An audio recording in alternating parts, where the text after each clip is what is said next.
like early on? Well, I'm sort of like a research scientist. I'm not a scientist in the strictest sense, more research. Research has to take a number of different areas into consideration. If I get into pathology and psychopathology or pathophysiology, I have to take areas of philosophy, psychology.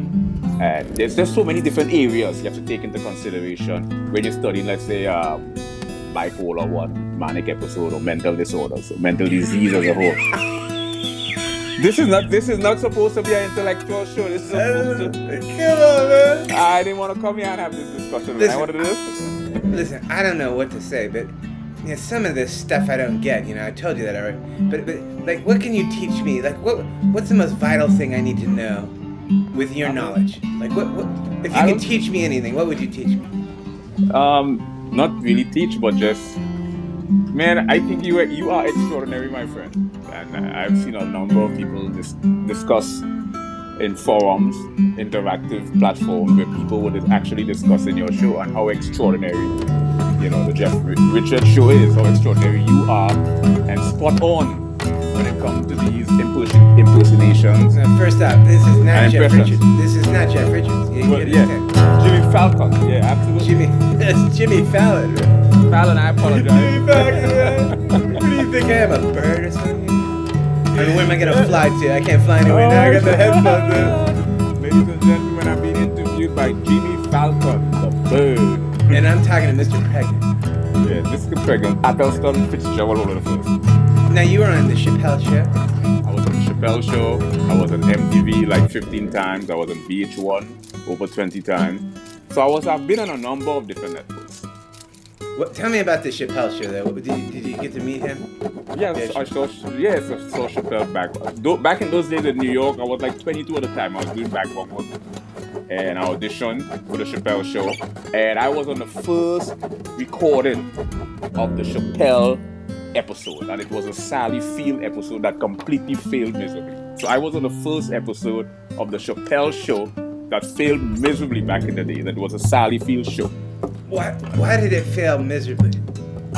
Because in film, when you're doing production, when you're doing skits, there's a lot of projects that fail miserably, that never make it. It just doesn't make it to television. And I has happened to be on one of those episodes. So it was just... Sally Field, what was she, drunk or something? It's just, you ever had one of those moments? I'm doing a recording, a discussion, and it just failed miserably. Things just don't always go the way we anticipated. Go ahead. You like energy bars? I don't smoke, no drink, no energy bars, no caffeine, none of that stuff. What do you eat? I just eat fruits. Fruit and vegetables, no meat. Just fruits and no beans? No rice, no bread, no meat. No beans? No sugar. Sometimes beans. You have beans. What kind of beans? What's so funny? Yo, I'm on the Jimmy Fallon show. Yo, I'm on the freaking Jimmy Fallon show. Yo, I'm gonna blow this up on my social media. I'm gonna blow this up on Instagram. What? Just don't tell him it's the Jimmy Falcon show, man. I'm gonna blow up the Jimmy Fallon. I totally destroyed this episode, man. I call you Jimmy Falcon and Jimmy Fallon. Oh my god. It's incredible. That's so cool. Let me look at some other things here. Let's see here. We talked about your website. You talked about you don't really do astrology though. That's not your thing. I'm not into astrology now. Is it not real? Is it because it's not real or what? Well, I won't say it's not. It's considered soft science. Astronomy, yeah, not astrology, because astrology is based on a lot of prediction. My area is like linguistics. I like linguistics because if you study humor or comedy, humor or comedy is really predicated. The fundamental nature of comedy is predicated on linguistics, language. There are a lot of ambiguity, a lot of play on words, a lot of surrealism, a lot of absurdity. So humor is predicated on linguistics. So linguistics is one of my primary infatuation because it really helps you unravel a lot of different stuff. You know what I like? You know what I like? Linguistics and eggs. Linguistic. What does that? What the hell does that mean? No, because it's a play on words. You know, linguiça. Linguiça. You get sometimes you have linguiça and eggs and sausage and patties. Yeah. But I was just saying, you know, linguistics sounds a lot like linguiça. I love the way that sounds. Jimmy Falcon loved linguistics and eggs. I really only in the morning, you know. Wow. I'm so excited. I'm gonna blow this show up, man. You have no idea. Am I allowed to blow this show up on my social media? I wish you would. I really do. Oh, you have no idea what's coming. I've watched every episode. I've seen all the celebrities. You are extraordinary, my friend. You're remarkable. I watch all your music videos from back in the days. Yo, can I say something on live on the show? I wish you would. I used to go to the Hollywood Improv every Tuesday. You remember you used to go to the Hollywood Improv every Tuesday? Yeah. And I used to go to the Hollywood Improv every Tuesday to the open mic, and you would make drop-in guest appearance. Yeah. And you would go on stage and you would do these spontaneous 1 minute to 3 minutes, just these funny, absurd, live singing. It was just catchy, uplifting, hilarious. It was phenomenal. It was, and those were the days where I just came to LA and I was pursuing stand-up comedy, and then seeing this guy on Saturday Night Live, and then seeing him physically there in the Hollywood Improv, doing what he does and achieving the same reaction. It was just like, man, I felt like I was really watching a dream unfold. And to be a guest on your show, man, that just blew me away. I just said, man, I really hope I can live up to this guy's expectations. I've always wanted you on the show, you know, all the way back to. You remember the thing that they were doing in Santa Monica? It's not the is.com, but there was the I can't remember. It was like it was a thing where they would troll people, you know? Remember the trolling thing? I remember that too. I remember that.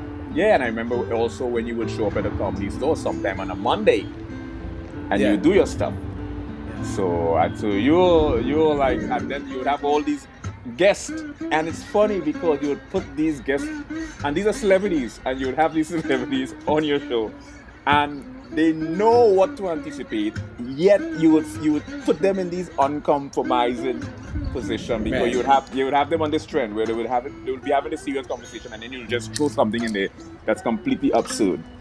And because it just can't stay the same, you know. If it's just like, how you doing? I'm fine. What was yesterday? Like, oh, it wasn't bad. You know, if there's no, like, you know, dramatic, you know, turbulence, no, you know, wild waters, you know, you're not gonna have that the gripping, you know. You're not gonna be able to grip your seat, you know. Yeah, like Jimmy Falcon having linguistics and eggs in the wild west. That's right.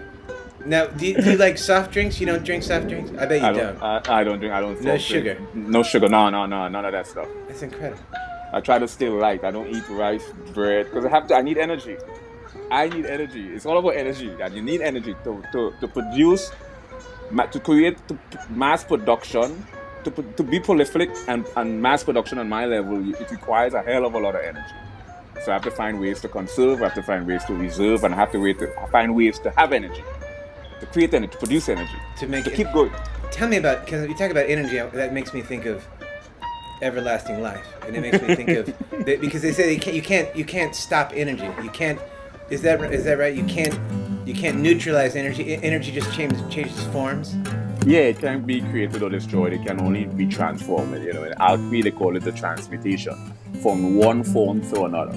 So you might have a breakup, or you might fall in love with a girl or a crush, and she might reject you. So you could take that rejection, you could take that pain, and in alchemy they call it the transmutation. So back in the primordial era, medieval times, alchemy was written within the context of chemistry. But that was just a big metaphor and an analogy.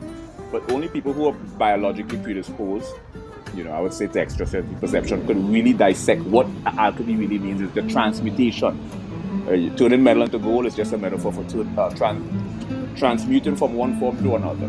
So you have a crush, you get rejected by this girl. What do you do with this pain or this agony? You transmute that. You transform that. That's energy. That's negative energy. So you put that energy into so that's what transmutation is, the ability to take, and energy is how we feel. When we feel a particular way, that emotion that is evoked, that is really energy in a particular type of form.